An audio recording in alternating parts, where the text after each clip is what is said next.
Sa Philippians chapter 2, verse 4 to 11, sabay-sabay nating basahin. Look not every man on his own things, but every man also on the things of others. Let this mind be in you, which was also in Christ Jesus, who being in the form of God, though it not robbery to be equal with God, but made himself of no reputation, and took upon him the form of a servant, and was made in the likeness of men, and being found in fashion as a man, he humbled himself and became obedient unto death, even the death of the cross. Wherefore God also hath highly exalted him, and given him a name which is above every name, that at the same every knee should bow, of things in heaven, and things in earth, and things under the earth, and that every tongue should confess that Jesus Christ is Lord, to the glory of God the Father. So ang Kristiyano, importante sa Kristiyano, para siya lumago ng mabilis, parang ano yan eh, sino bang mahiling magluto? Sa adobo, ano ang essential na ingredients para makapag-adobo ka? Suka. Pag wala suka, wala, tsaka toyo, di ba? Pero yung suka, vital yan, essential yan. At sa lahat naman ng luto, ang essential rin yung bawang or sibuyas. Pagkakulang ingredients, wala, hindi masarap. Hindi, kulang. Sa paglago bilang Kristiyano, kahit matagal ka na, ang napaka-importanting essential na meron ka dapat ay yung humility ni Kristo. Kung wala yan, posible kang lumago. Hindi ka mag-move on. So, pamagat ng ating message today, it takes the humility of Christ to serve God. Kasi kaya tayo niligtas, ang purpose natin, paglingkuran ng Diyos. May tanong sa akin sige lahat, bakit pa ginawa pa ng Diyos sa tao? Para may mag-pray sa Kanya. Para silbihan natin siya. Di ba yun yung conclusion doon sa Ecclesiastes? Pagsilbihan natin siya. At yun ay in His own, ang sabi, sovereignty ng Diyos, pwede niya hindi gawin, pero gusto niyang gawin eh. At anong gagawin natin pag tayo naglilingkod? Paglingkuran siya. I-praise, i-glorify ang Diyos. Yan po ay napaka-importante. Pero paano mo gagawin niya? Paano mo sisilbihin ang Diyos na kung ikaw ay walang humility? Kasi yan ang ating pag-aaralan. Expound natin itong verse ito. Ito masarap sa expository, no? Yan ang... Tsaka yung Philippians, paborito ko itong libro. Marami akong preaching na galing sa Philippians. At pag expository ang preaching, ay talagang komportable ako dyan. Kasi hindi ako pagbibigay ng aking sariling mensahe. Kumbaga, yung mensahe talaga ng Panginoon, yan ang ating ihatid. No? So sa paglago kasi natin, dati kasi kung mag-message ako, parang ako yung, lagi ako alam mo ako. Pero as we grow, ay mas binibigyan natin ng importante, Christ alone.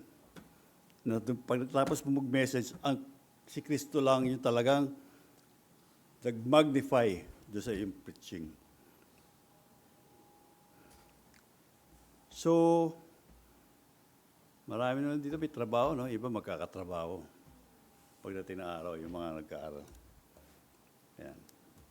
Sa trabaho, dito sa Pinas man o sa ibang bansa, meron tayong tinatawag dito na lang sa Pilipinas, meron tayong tinatawag dito na nepotism. Diba? Alam mo yung nepotism? Yun yung the practice among those with power or kaya influence of favoring relatives, friends or associates, especially by giving them jobs, not according to their ability or credential. Ano yung tawag? It's not what you know, it's whom you know. Uso-uso dito sa atin. Di ba? Pag kami kilala ka, hindi importante ano yung alam mo. Ang importante, yung sino yung kilala mo. At makukuha ka sa trabaho dahil sa kakilala mo. So, kaya yung anti-dynasty law, kinukuha niyan eh.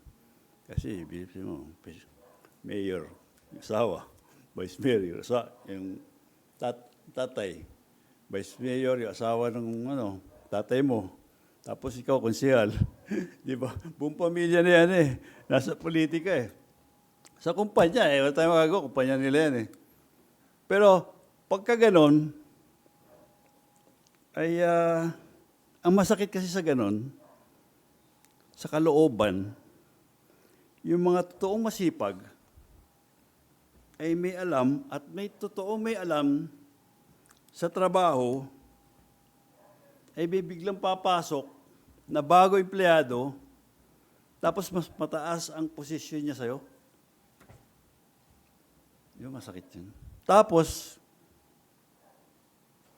dahil sa nepotism,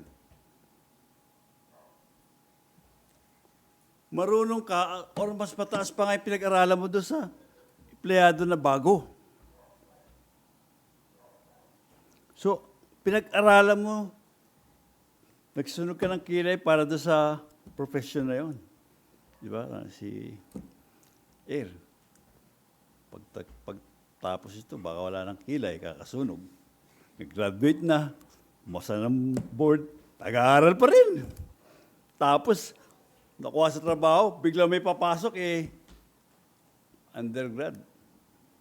Mas mataas ang posisyon sa'yo. Ano kaya pakiramdam ng Brad Air, no? Sakit, di ba?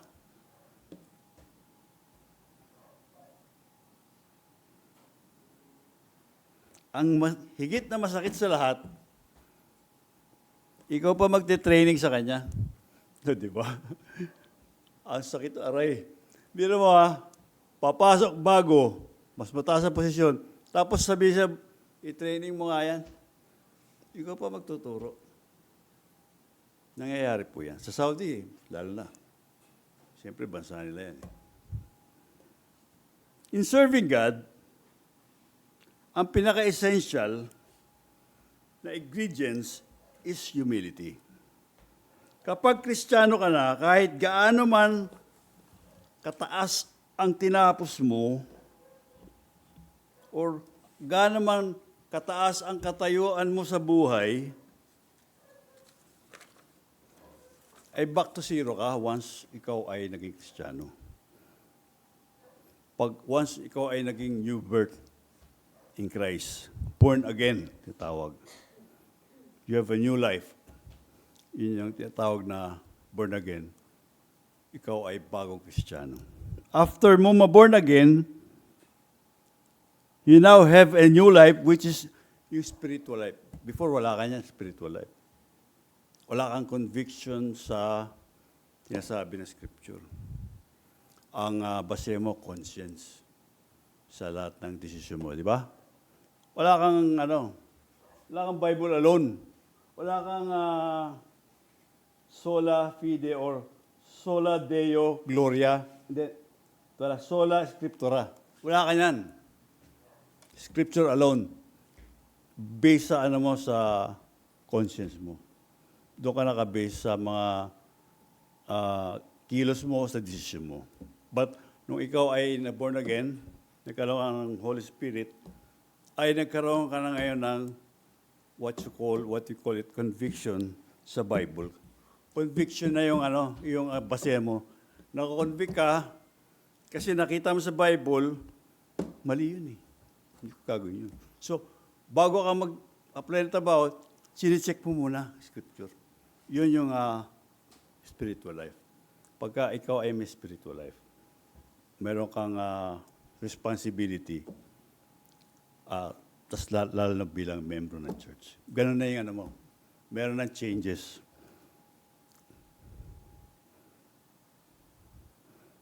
Then, nag-member ka ng church. Ang taas na tinapos mo.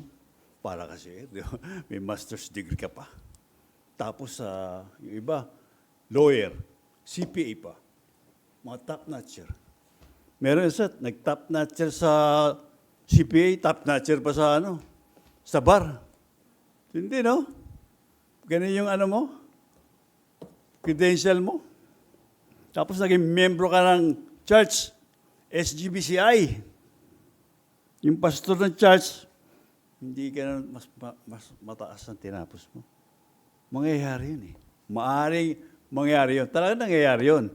Na yung church, na kung saan ikaw ay naging member, of course yung pastor doon, mas mababa ang pinag-aralan sa'yo. Mangyayari yun. Kung para sa'yo, mababa. So in this case, sa ganito pagkakataon, you need to have the humility of Christ to be able to follow yung leader ng church. Kasi yung pride na nun eh. Ba't ako susunod? Taas nga tinapos ko dyan. In this passage, we will learn how to develop our humility. Napagkataas natin ba nito? Parang yung totoong Kristiyano, pag totoong Kristiyano ka, talagang makakuha ka dito sa verses 4 to 11 once na na-expound natin. Verse 4, look not every man on his own things, but every man also on the things of others. Importante sa ating mga Kristiyano to provide for ourselves, for our family. But part of serving God is thinking of that yourselves alone only. Sinasabi dito, dapat may concern ka rin sa iba. Meron ka rin concern sa ibang tao. Bukod doon sa iyong pamilya, sa iyong sarili, meron ka rin concern.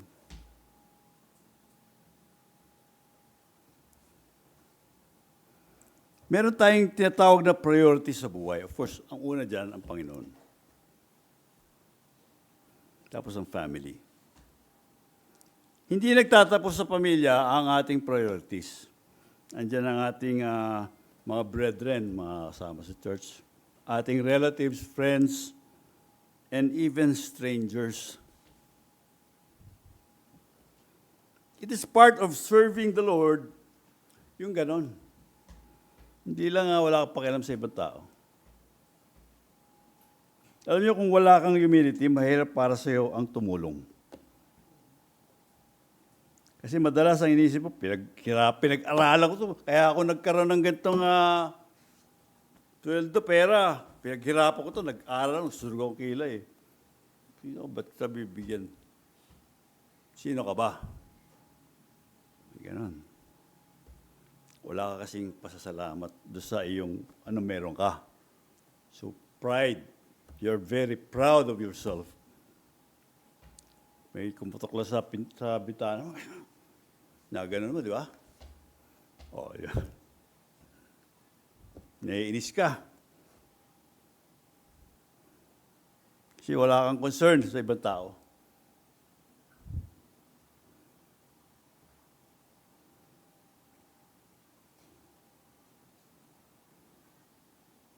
So sabi mo, para makamit ko kung meron ako, pinaghirapan ko to. Hindi ko basta ibibigay. So mataas ang tingin mo sa sarili mo. At napakaliit ng tingin mo sa mas mababa sa iyo. So kung wala kang humility, mahirap. Verse 5, let this mind be in you, which was also in Christ Jesus. So si Kristo ang ating basehan. Hindi mahirap gawin ang mga bagay kung ang example mo ay ang ating Panginoon, Jesucristo. Yan ang pinakamadaling. Yan ang tinuro sa akin ng mga mentor ko. Lagi mo isipin, Brad June, ano ba ang ginawa ni Kristo sa sitwasyon na yun? If I am our Christ, what will I do? Laging nakabase kay Kristo. Ano yung naging aksyon niya? Ano yung naging reaksyon niya sa mga bagay-bagay?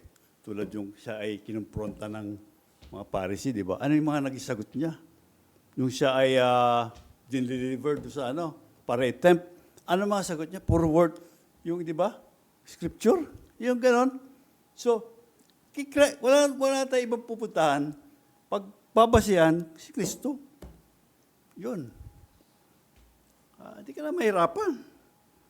Kaya importante ang pag-aaral ng Biblia. Kasi pag hindi ka nag-aaral ng Biblia, hindi mo makikilala si Kristo. Kasi si Kristo, ang Biblia, ay si Kristo ang sentro. Mula doon sa Genesis hanggang sa Revelation. Tungkol niya kay Kristo. Meron kami mga yung exam, yung bigyan ka ng verse, hanapin mo si Kristo dyan. Kasi ang Bible ay, ang sentro niyan, ang ating Panginoon, Heso Kristo. So, kailangan mag-aral ka. Kasi para makilala mo si Kristo.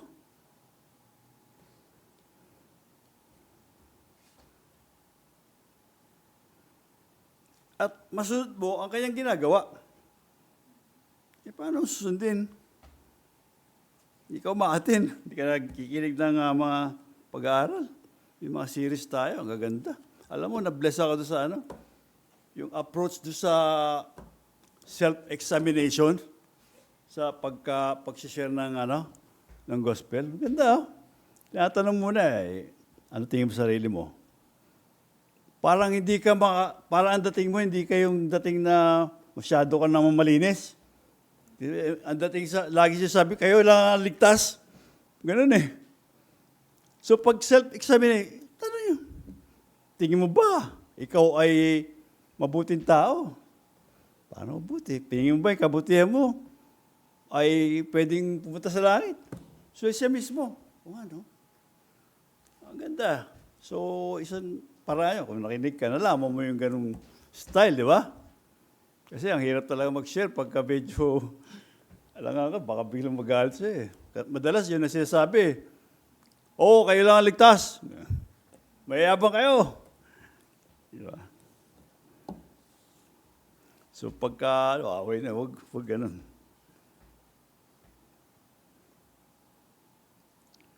Sa pag-aaral natin, makikilala mo ang humility ng ating Panginoon, Heso Kristo.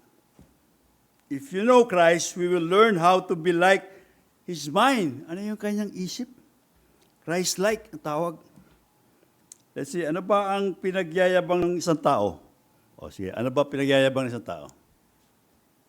Knowledge, kaalaman. Yan. Pag marami kaalaman, yabang yan.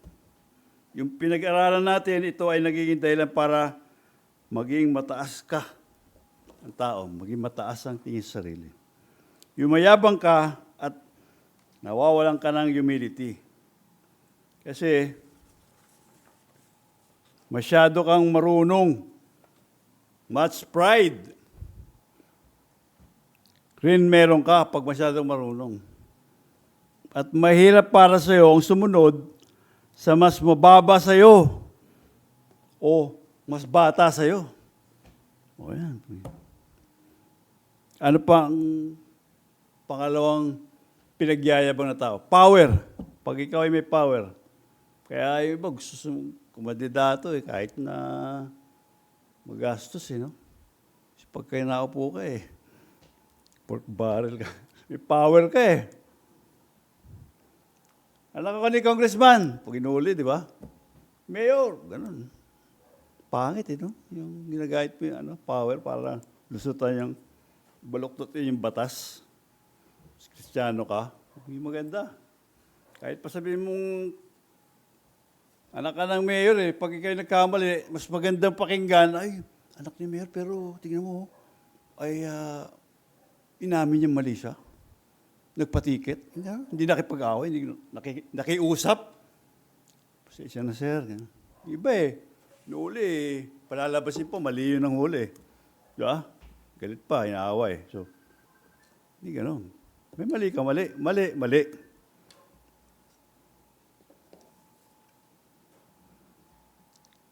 May mga tao, pag nagkakaposisyon, nag-iiba na, yung mayabang na, parang kala mo kung sino na.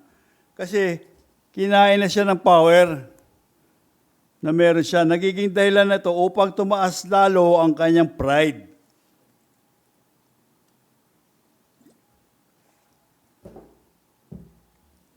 Pangatlo, wealth, yung yaman. May mga tao, nagkaroon lang ng konti, mataas na ang tingin, di lalo kung marami. Sarili. Di mo na mautusan, di mo na bigyan ng ministry. May aman ako sa'yo.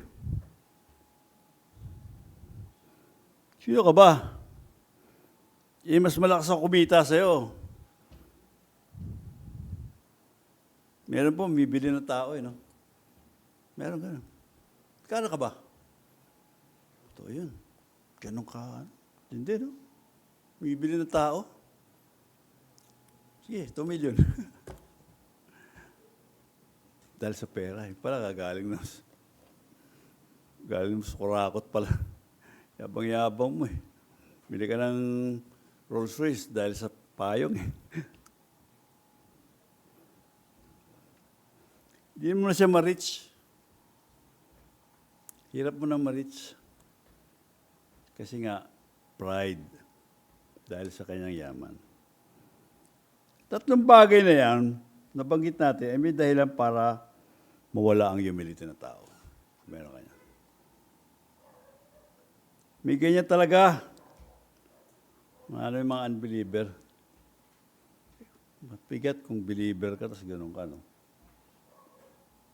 Kaya yung mga anak ng Ramon Ang, parang hindi mo nakita sa TV nagyayabak pa. Yung anak ni Ramon Ang, yung may-ari sa San Miguel, talaga sumabay kayo sa pagkain sa mga empleyado. Ganun. Ganda yung ganun, no? Maganda yung example.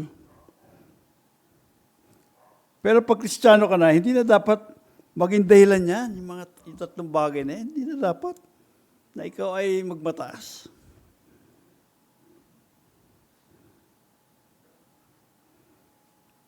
Hindi na yan dapat maging dahilan para ikaw ay maglingkod sa Panginoon. Nang walang kondisyon. Hindi na dapat nagiging hindrance yan para ikaw ay tumanggi sa ministry. Verse 6, who being in the form of God, though it not robbery to be equal with God. Si Kristo ay Diyos. At meron siyang kaparehong attribute ng Diyos. Siya nga yung God-man eh. Na meron ng God, the Father, meron siya, all power. Di ba sabi is given unto me? Meron siya. O, hindi nawala yun. He has the power. He is God. Sa quote ni John Gill, he has the same perfection as eternity, omniscience, omnipotence, omnipresence, immutability, and self-existence. Hence, he has the same glorious names as God, the mighty God, the true God, the living God, God over all, Jehovah the Lord of glory. The same works of creation and providence are ascribed to him, and the same worship, homage, and honor given him to be in the form of God and to be equal with God. Matagal ng panahon, sinamahan ko yung lola ko sa ospital for emergency. At sinamahan kami ng asawa ng pinsan ng asawa ng pinsan ko. Si Dr. Louis Piscoso. Patay na siya.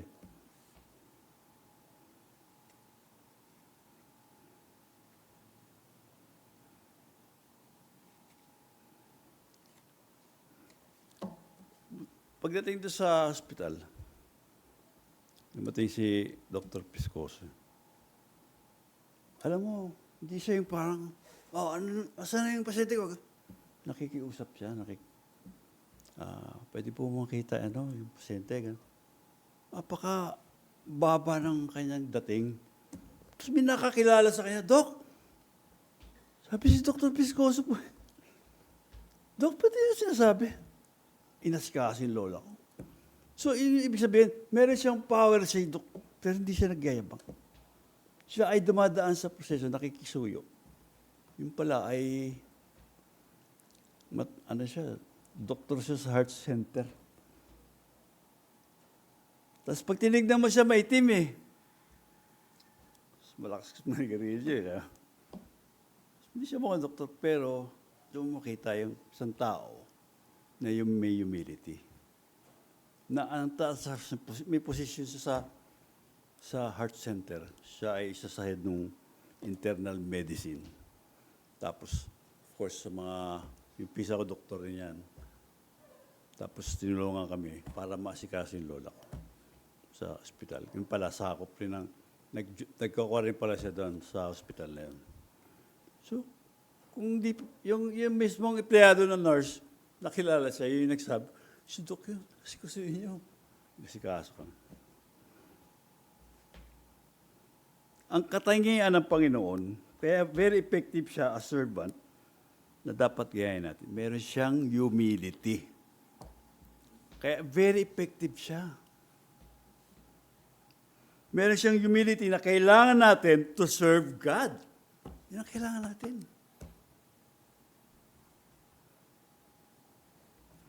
Parang mahirap, no? Kasi by nature, may pride tayo eh. May natin nauutusan. Sino ba? Yung ayaw natin na bibigyan ng correction. Or wala kang humility. Story itong ating theme. Ano yan eh? Strengthen unity, stronger church. Nasuggest si Brother, but parang mas magandang stronger unity. Oo nga, no? So, sige.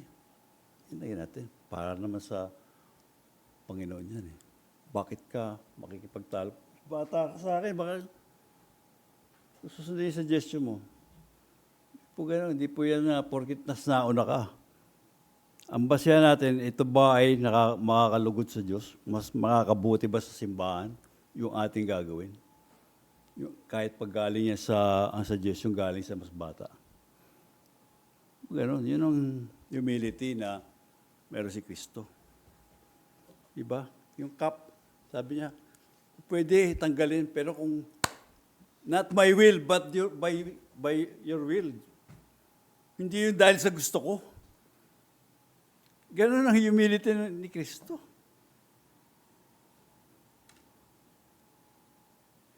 To be a good servant, we need humility na kapareho ng kay Kristo.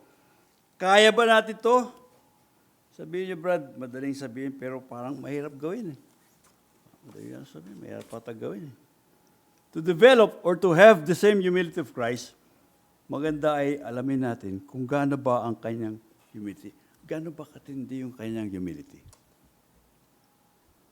Verse 7, but made himself of no reputation and took upon him the form of a servant and was made in the likeness of men. Yun ang kanyang humility. Bumaba siya. Siya yung nagkatawang tao. Only begotten Son. Halimbawa, ang isang senador, ay wag politiko ang example, hindi magandang politiko example. Si Bill Gates, kunyari. Nakita mo sa payatas, tumutulong sa mga mahihirap.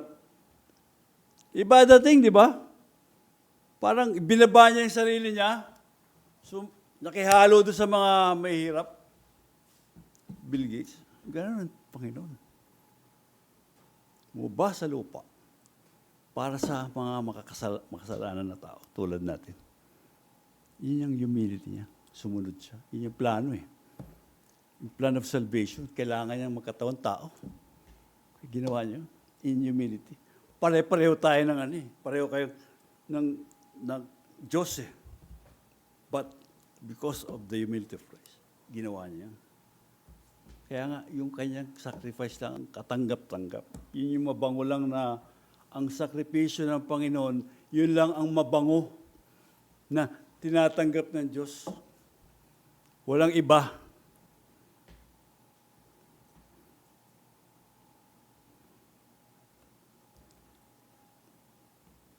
Kumbaga para si Bill Gates, powerful siya, pero hindi niya pinagmalaki.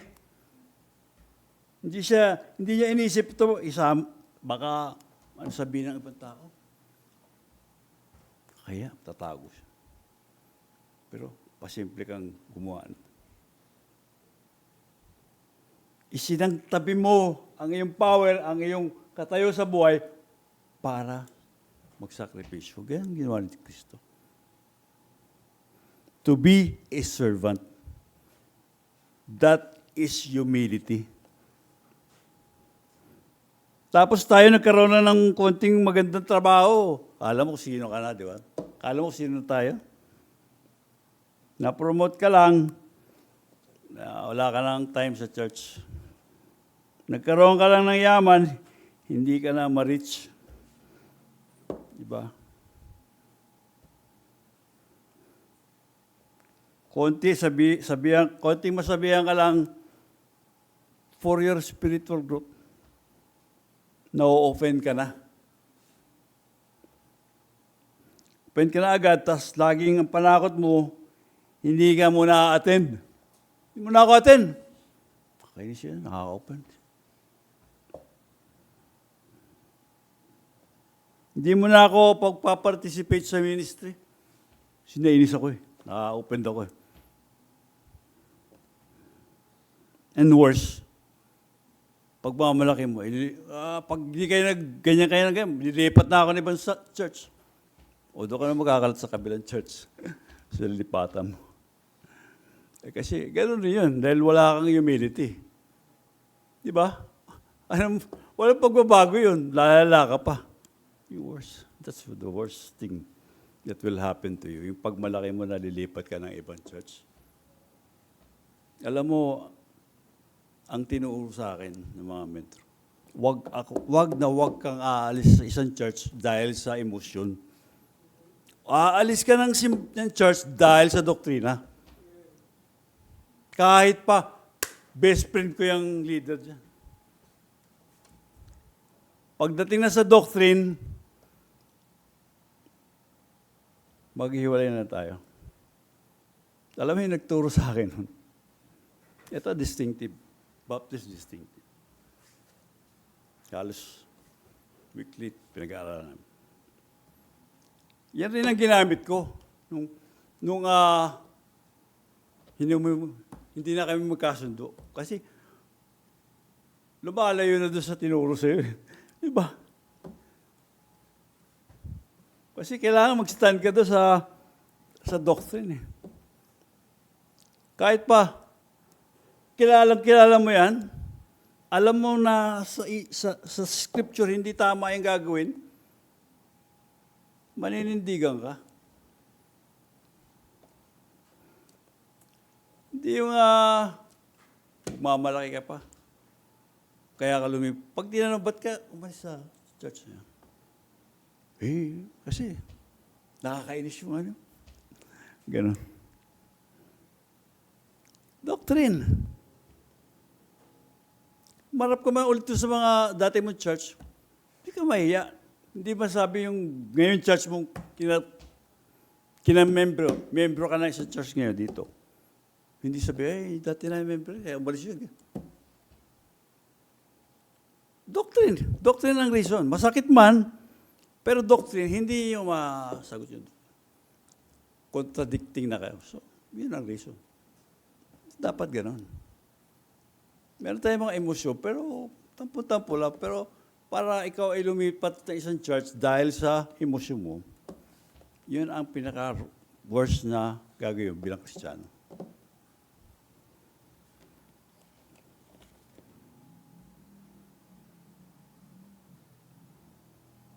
A like-minded Christ, pagdating mo sa church or pagdating sa Panginoon, huhubarin mo kung sino ka man.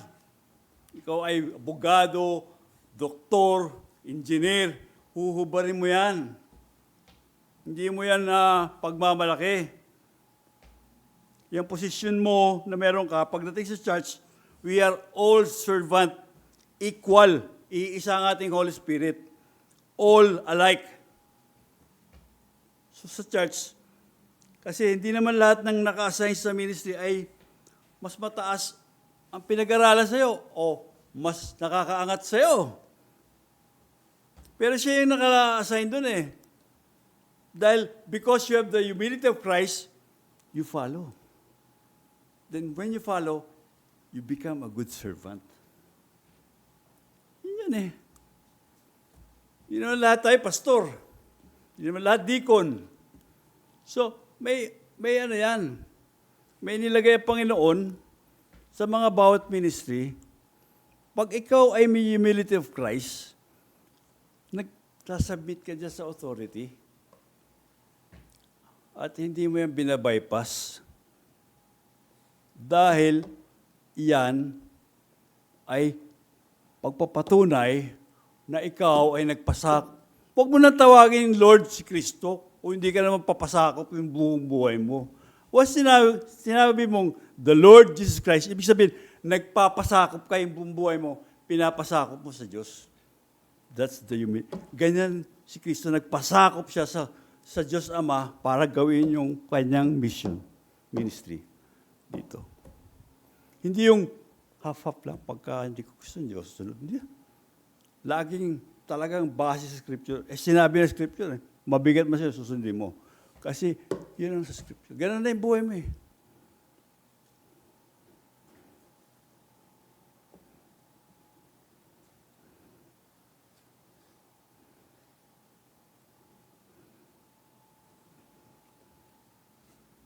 Gawin nating halimbawa ang pagpapakumbaba ni Kristo. At madali kang magiging good servant. Madali kang lalago.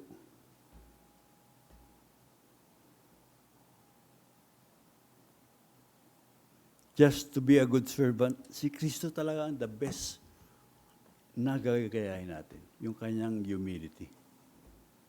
Verse 8, and being found in fashion as a man, he humbled himself and became obedient unto death, even the death of the cross.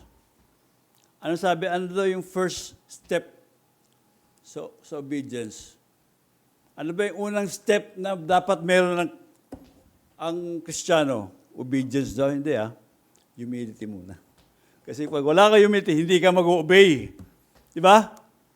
Tagalin mo yung humility. Mag-obey ka. Kaya tayo nag-obey. Because we see the Lord Jesus Christ, yung kanyang humility, then He obey God. Ganon ka rin. Without humility, you cannot obey. You cannot be obedient. Magpapa-rebaptize ka? Pride. Aminin ko. Sabi ko, Bible bap ako na-baptize. Pabaptize ako ng sovereign. But explain sa akin. Humility of Christ. Para sa kaayusan. Kasi kung hindi na nabuo. Kasi usapan yung church mo pinagbaptize sa'yo, walang tamang authority. Imbestiga mo. May totoo. Wala nga talaga. Submit ka ngayon. Ganun lang naman yun Ganun lang kasimple. But, of course, by the grace of God, yung humility, yun ang talagang naging kumbaga, ginamit para ikaw ay sumunod.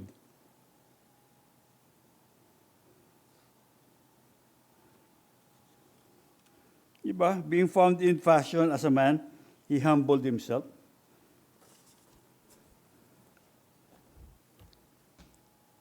But God commended His love toward us, in that while we were yet sinners, Christ died for us. Romans 5:8. Nasa Romans road yan, Jesus Christ need to have a human body kasi hindi mo pwede patayin ng Diyos. Dahil yung katawang tao ni Kristo, yun ang makakaranas ng paghihirap. Kasi ang Diyos, Spirit, it cannot feel suffering and suffer death. He humbled himself to our salvation, to serve and suffer for our sins. Yan ang ginawa ni Kristo. Nagkatawang tao. Verse 9, wherefore God also hath highly exalted him and given him a name which is above every name. Kaya ang Diyos talaga nalugod sa ginawa niya. Verse 10, that the name of Jesus, every knee should bow, of things in heaven and things in earth and things under the earth. Verse 11, that every tongue should confess that Jesus Christ is Lord to the glory of God the Father. Tandaan nyo, when you call Jesus Christ as Lord, nagpapasakop ka, buong buo. Hindi yung may condition. Ganun po ang pag-acknowledge sa humility ni Christ. Ikaw ngayon bilang naligtas, yun ang pwede mong gawin, natin gawin. At kayang gawin kasi ginawa ni Kristo. Ano pa tinawag kang Christian?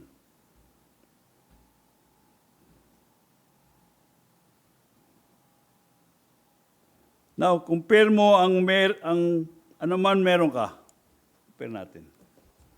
At tignan mo kung enough ba yan or may karapatan ka ba na magmalaki. Kumpara natin sa ginawa ni Kristo. Sige nga, ibangga natin.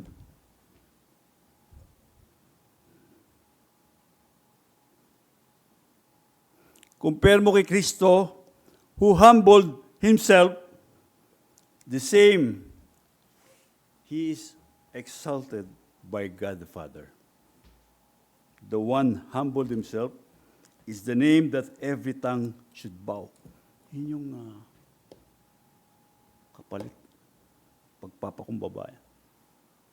Di ba sabi, nagpapakumbaba, itinataas. It is the humility of Christ which make him serve the Father. Yun yung humility. To be a servant, it takes the humility of Christ to do it. At the end, it is for the glory of God. Kaya ba natin yun, mga kapatid? Siyempre, because andyan yung God's grace. Kaya kaya natin. Naalala yung message na last week? Ito, may God's word, may God's words, may God's promise. Kasi Peter, di ba, sinabi ni Jesus Christ, sige, lumakad ka sa tubig. Lumakad siya.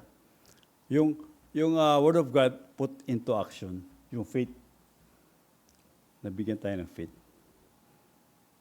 Because of that faith, we follow yung sinabi ng Panginoon.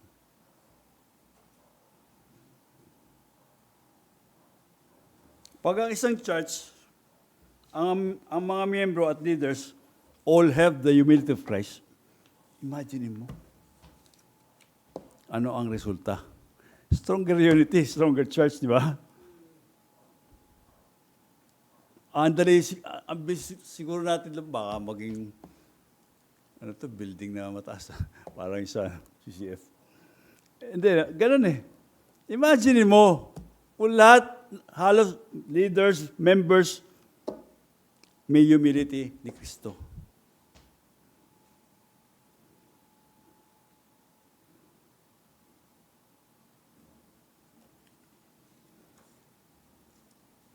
Pag may humility kasi, nagkakaisa tayo. Pag lahat may pride, hindi tayo magkakasundo. At hindi tayo lalago bilang church. Pag tayo, pinairan natin yung pride.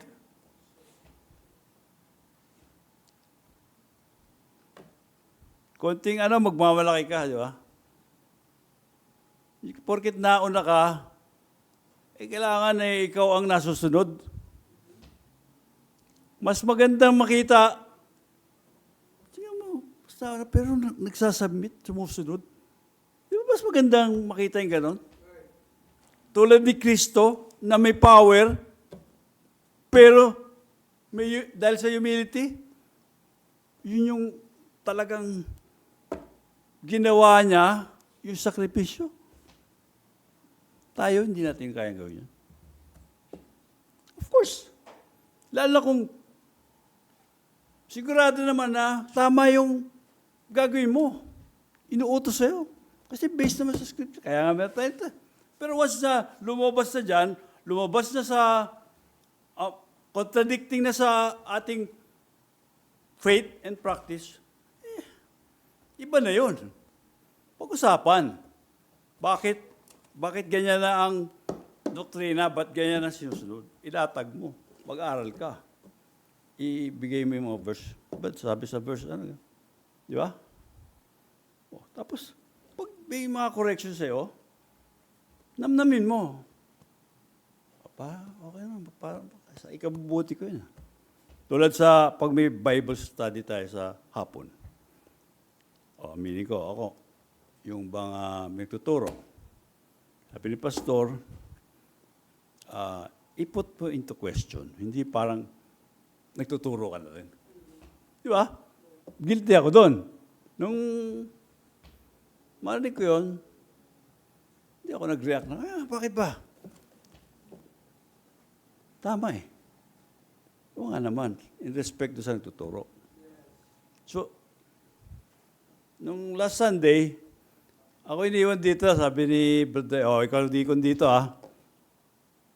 Maramang hindi mo kailangan siya bantayan itong mga ito. At nung nagtuturo na si Brother Jerome, may ganun senaryo na parang in addition, so nagpaalala lang ako kasi actually reserve sa pastor yung ganun eh. Pero kung sinabi, Brother Jerome, pakisagot mo, iba yun. Parang dalawa yung nagtuturo, meron doon. So, put it into question. But, tama ba yung intindi ko? Tama ba yung intindi ko na ganito? Sagutin ka ngayon nagtuturo. Pag di, pag-aralan natin. Pero yung nagtuturo ka rin, ganito yun eh, ganito. Hindi nga tama. So, may ganun akong guilty ako. So, tinigil ako yung ganun. Para naman sa ikabubuti. May rason naman eh. Ganun na yan. At isang may humility na Kristiyano, kahit hindi niya sinabihan na maghingi ka ng tawad, pero tingin mo kailangan kong humingi na sorry, mag-sorry ka. Tumayo dito. Hindi enough yung, para sa'yo, hindi enough yung nag-usap lang kayo ng, okay, sorry. Tatayo ka, min-open, meron kang nagawang mali. Nabe-bless yung mga tao doon sa ganong humility na mga kapatid, ako humingi ng tawad sa inyo dahil sa hindi ka naman kailangan mag-ano, pero nag-ganon ka. Nag-public apology ka, tumayo sa pulpit. That takes humility of Christ to do that. At nabibless tayong gagaya yun sila. Pag sila nagkamali rin, ganon rin gagawin nila. So, ganon lang yan eh. So, kaya, para ikaw yung maging obedient, to be a good servant, we need to develop, to have the humility of Christ. It takes the humility of Christ to serve God. Yun lang po ating mensahe. At nawa ay tayo ay nadagdagan ng alaman. Tayo po ay magsitayo. Tayo po ay manalangin.